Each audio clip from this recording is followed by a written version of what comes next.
Assalamualaikum warahmatullahi wabarakatuh. Perkenalkan, nama saya adalah Faiz Giovanni. Saya dari mahasiswa Universitas Bangka Belitung, Fakultas Hukum semester 5. Di sini saya akan sedikit menjelaskan tentang materi filsafat hukum. Sebagai makhluk, yang pertama itu manusia dengan pengetahuan. Sebagai makhluk yang paling sempurna di antara makhluk ciptaan Allah SWT yang lainnya, manusia diberi oleh Allah beberapa kelebihan yang tidak dimiliki oleh makhluk lainnya seperti akal dan daya nalar.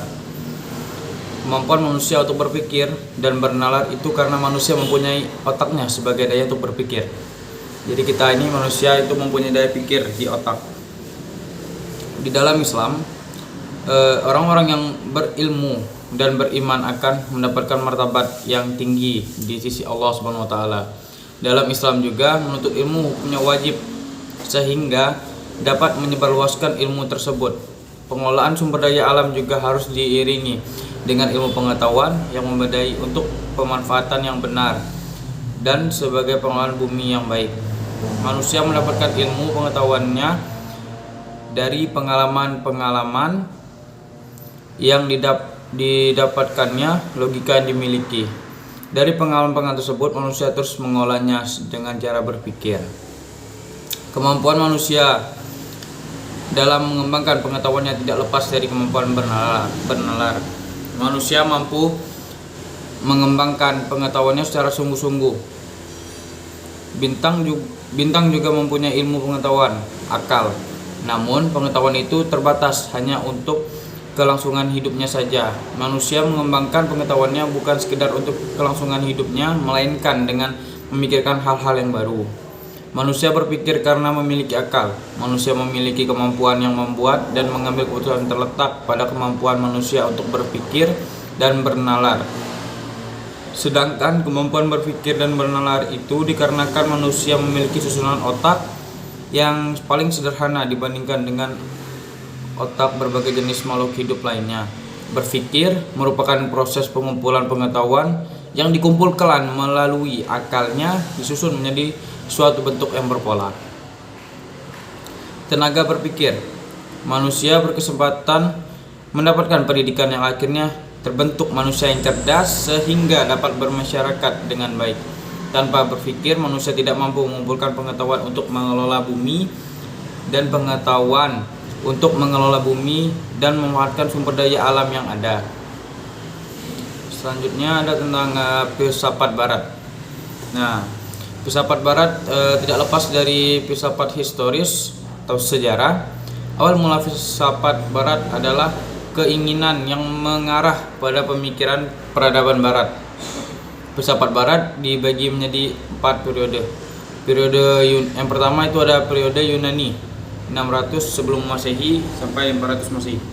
Dipandang sebagai zaman keemasan karena pada masa ini semua orang memiliki kebebasan untuk mengungkapkan pendapat serta ide-ide. Beberapa tokoh yang terkenal yaitu Thales, Pythagoras, Socrates, Demokritus, Plato, Aristoteles. Pada masalah Thales melahirkan pemikiran tentang angka yang disebut Pythagoras juga belum murni akal.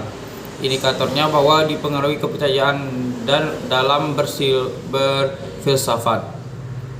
Zaman patristik dan skolastik 300 Masehi sampai 1500 Masehi. Pada zaman ini agama Kristen semakin besar serta filsafatnya bersifat spiritual, melahirkan teori pencipta alam semesta. Teori yang sangat terkenal yaitu tentang emanasi atau melimpah yang merupakan jawaban dari beberapa pertanyaan tokoh filsuf seperti bahan alam semesta ini. Zaman modern 1500 Masehi sampai 1800 Masehi. Lahirnya gerakan Renaissance di Prancis dan Italia, Enlightenment di Inggris dan Aufklärung Eropa. Pada zaman ini berada pada masa pencerahan. Disinilah awal pemisahan kewenangan di antara keilmuan dan sains dengan agama. Pemisah ini yang dapat memicu perkembangan dan penyebaran filsafat barat yang sangat pesat. Zaman sekarang setelah 1800 Masehi, lahirnya paham-paham baru yang diantaranya yaitu fenomenologi, feminisme, eksistensialisme, dan paham-paham lainnya. Kemudian para filsuf mengkhususkan pada objek-objek kajian filsafat tertentu. Pada zaman sekarang banyaknya beredar jurnal filsafat, kumpulan beberapa tulisan oleh penulis yang berbeda.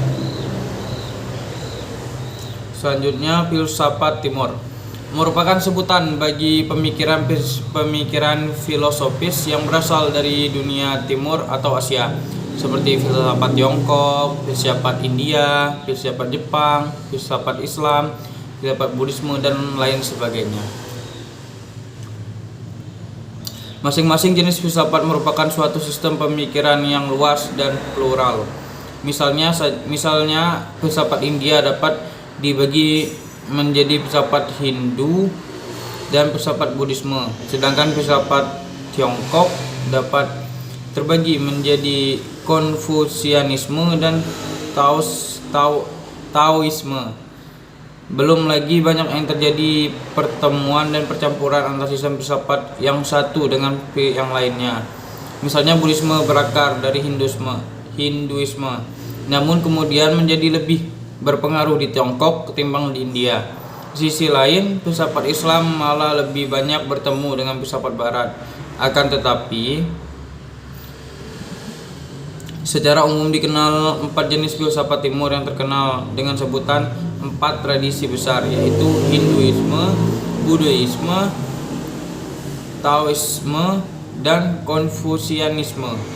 Filsafat Timur memiliki ciri-ciri yang berbeda dengan filsafat Barat, yang mana ciri-ciri agama terdapat juga di dalam filsafat Timur, sehingga banyak ahli berdebat mengenai pendapat atau tidaknya pemikiran Timur dikatakan sebagai filsafat. Di dalam studio postkolonial bahkan ditemukan bahwa filsafat Timur dianggap lebih rendah ketimbang sistem pemikiran Barat karena tidak memenuhi kriteria filsafat menurut filsafat Barat. Misalnya karena dianggap memiliki unsur keagamaan atau mistik. Akan tetapi sekalipun di antara filsafat Timur dan filsafat Barat terdapat perbedaan-perbedaan, namun tidak dapat dinilai mana yang lebih baik sebab masing-masing memiliki keunikannya sendiri. Selain itu, keduanya diharapkan dapat melengkapi khazanah filsafat secara luas.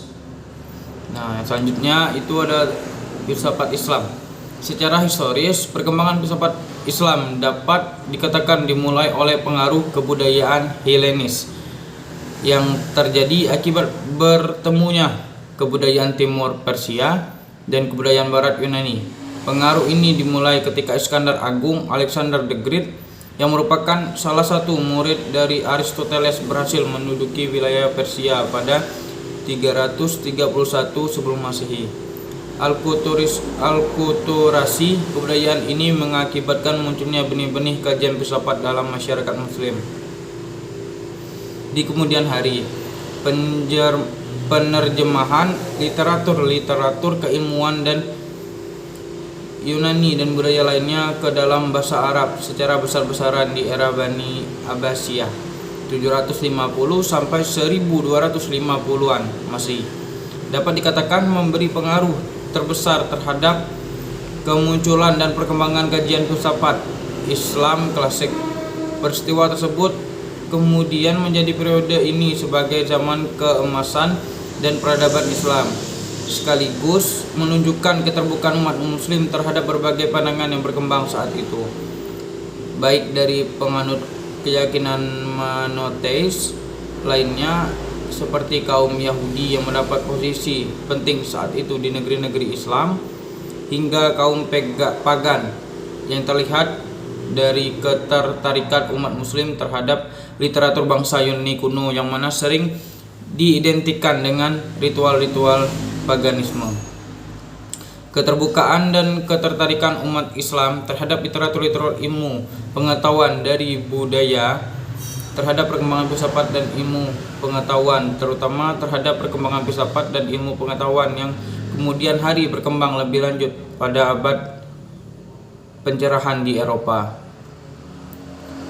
Kondisi tersebut memunculkan semakin banyaknya cabang-cabang keilmuan dalam dunia Islam yang tidak hanya bersifat teosentris dengan merujuk pada dalil Al-Quran dan Al-Hadis sebagai sumber kebenaran oleh para mutakalim atau ahli kalam, tetapi juga bersifat antrosentris dengan rasio dan berpengalaman empiris manusia sebagai landasannya tanpa menegasikan dalil dalam Al-Quran dan Hadis.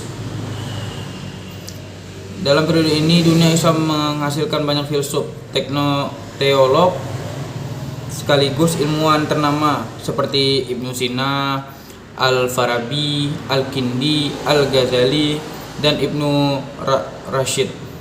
Kajian filsafat Islam periode ini umumnya mengkaji lebih lanjut pandangan-pandangan perguruan filsafat para patetik di Eropa seperti logika, metafisika, filsafat alam, dan etika, sehingga periode ini disebut juga sebagai periode peripatetik dari kajian filsafat Islam atau Islamic atau Arabic peripatetik. Mungkin sekian yang dapat saya sampaikan. Wallahul muwaffiq ila aqwamit thoriq. Wassalamualaikum warahmatullahi wabarakatuh.